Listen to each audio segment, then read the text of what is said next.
Bueno, el caso de fracaso que yo les vengo a contar fue un caso de fracaso enmarcado en el año 2016, gobierno de Santos, donde Santos tiene tres pilares fundamentales de su gobierno, que es paz, equidad y educación. Y adicionalmente, pues, por primera vez se le da al Ministerio de Educación uno de los presupuestos más altos para ejecutar en cumplimiento, pues, a esos tres pilares fundamentales. El gobierno de Santos de ese momento inicia con la ministra Parodi, una ministra que es lesbiana, que tiene su pareja dentro del gobierno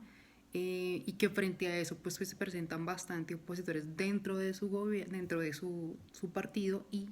pues bastantes opositores por fuera. Entonces fue digamos que un nombramiento bien caótico al principio por esa, digamos que por esa característica personal que ella tenía.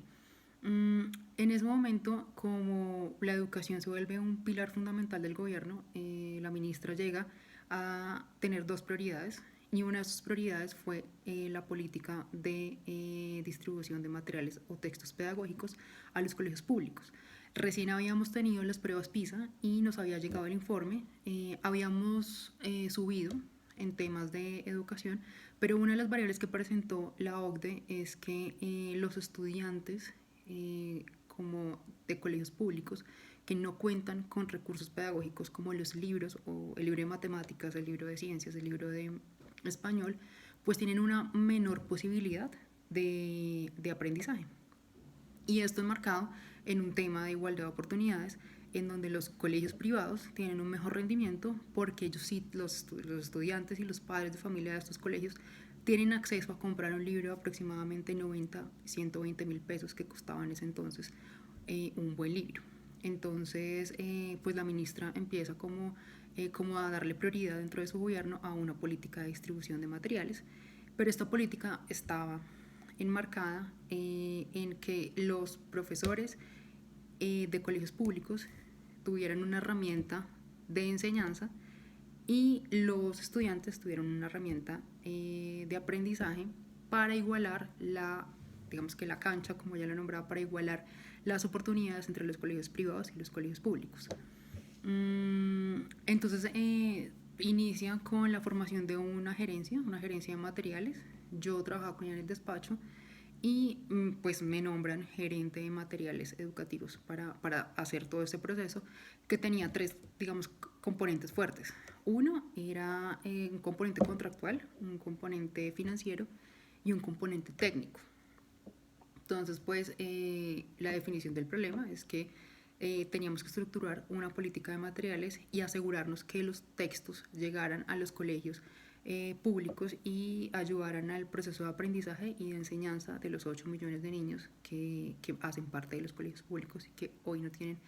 bueno, hoy no en 2016, pero hoy también pasa que no tienen acceso o que sus padres no tienen acceso a comprarles un libro. Eh, ¿Qué recursos teníamos? Sabíamos de antemano que el ministerio no tenía el recurso técnico para editar los libros, o sea, para hacer el contenido de los libros. Entonces teníamos que salir a buscar. No teníamos la plata, es mucha plata la que tiene que ver con este proceso de compra de materiales. El ministerio no la tenía y no se le íbamos a pedir, digamos que no se contempló la opción de pedírsela a las secretarías de educación porque sabíamos que había mucho nivel de corrupción con la compra de materiales, de libros de texto. Entonces los secretarios de educación compraban libros muy baratos, libros que no cumplían con los estándares, nunca les llegaba a los estudiantes, digamos que había unos temas de corrupción que no íbamos a asumir. Y otro recurso era que no teníamos una licitación, o sea, el instrumento contractual. No teníamos una licitación, no teníamos capacidad jurídica para sacar una licitación tan grande y tampoco, digamos que de alguna manera queríamos asumir el riesgo jurídico de hacer una licitación, pues el Ministerio de Educación comprando libros y evaluándolos, o sea, no queríamos ser juez y parte. Entonces sabíamos que teníamos una limitación técnica, financiera, teníamos una limitación jurídica, que no teníamos el instrumento a la mano, y teníamos una limitación de tiempo, porque nosotros, una de las prioridades es que los materiales debían estar en enero en los colegios para que los niños pudieran empezar su aprendizaje o su proceso de aprendizaje, y lo que había pasado en años anteriores es que los libros llegaban a mitad de año, septiembre, noviembre, o sea, en unos meses que ya el año escolar había avanzado y que no los iban a utilizar, porque los colegios, sobre todo los colegios rurales, quedaban muy lejos.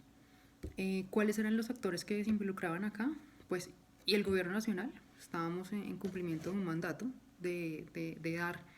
cumplimiento a los 3 pilares fundamentales del gobierno de Santos. Teníamos a las empresas editoriales que pues estaban agremiadas, que están agremiadas en la Cámara del Libro, muy interesadas en el tema, pero con unos intereses privados bien fuertes. Las secretarías de educación, porque pues necesitábamos a través de ellas ser aliados para hacerle seguimiento a que llegaran los libros, los colegios públicos, los estudiantes, los padres de familia,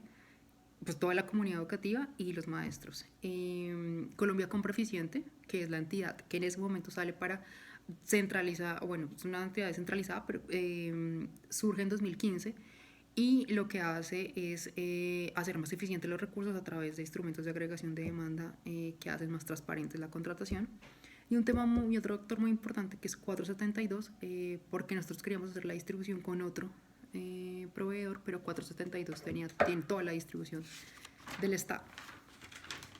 Unimos esfuerzos, logramos hacer un instrumento de agregación de demanda con Colombia Compra Eficiente, hicimos una vigencia futura para la compra de estos materiales,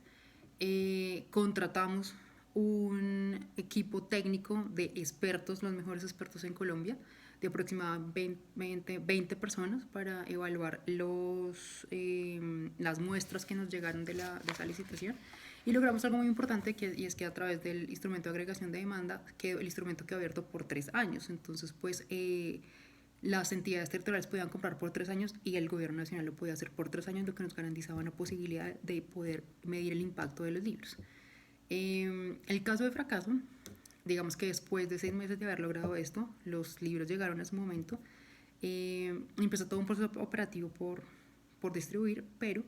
la licitación o el instrumento de demanda fue demandado por otro proveedor que no ganó y tuvimos que asumir como todos unos procesos de demanda, ir a la SIC y demás, y pues que eso claramente está como muy opacado por unos intereses privados bastante fuertes, porque se les quitó el monopolio, digamos que se le dio a otros proveedores el tema de los libros, y eso nos generó un desgaste durísimo que hizo desviar como toda la atención del ministerio y del gobierno frente a tratar de demostrar que había sido transparente el proceso. Los libros se entregaron por un tiempo, pero no se hizo una evaluación. Digamos que el fracaso fue que la política perdió sentido porque los libros tenían que llegar a los estudiantes y pues teníamos que medir el impacto. ¿Ayudó o no ayudó? ¿Sirve o no sirve para el proceso de enseñanza y para el proceso de aprendizaje de los estudiantes? Nunca se hizo una evaluación de impacto, se dejó perder todo el proceso, incluso a hoy ya no se hace la distribución, se hizo por 3 años de hecho, se hizo solamente por el gobierno de Santos. Este gobierno llegó y no quiso asumir los riesgos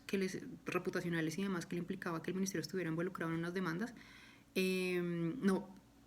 obstante, porque en la SIC ya determinó que el ministerio hizo un proceso transparente,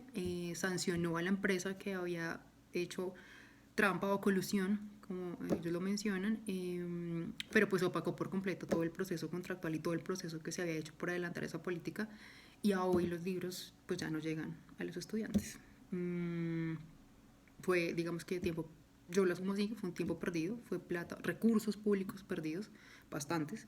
y una gran oportunidad de avance en educación en el país. Digamos que pues claramente hay unos intereses fuertes privados, las empresas privadas lograron, digamos que, tumbar el instrumento y pues siguen con sus monopolios a los que solamente pueden acceder los colegios públicos. Entonces digamos que a hoy no sé, se perdió el valor público que en algún punto se había establecido, que era igualar la cancha, generar equidad entre los colegios privados y públicos a través de herramientas pedagógicas que los colegios públicos definitivamente no pueden acceder. Entonces, pues ese es el caso de fracaso. No, creo que no se me escapa ninguna otra pregunta de las que lo señalaron.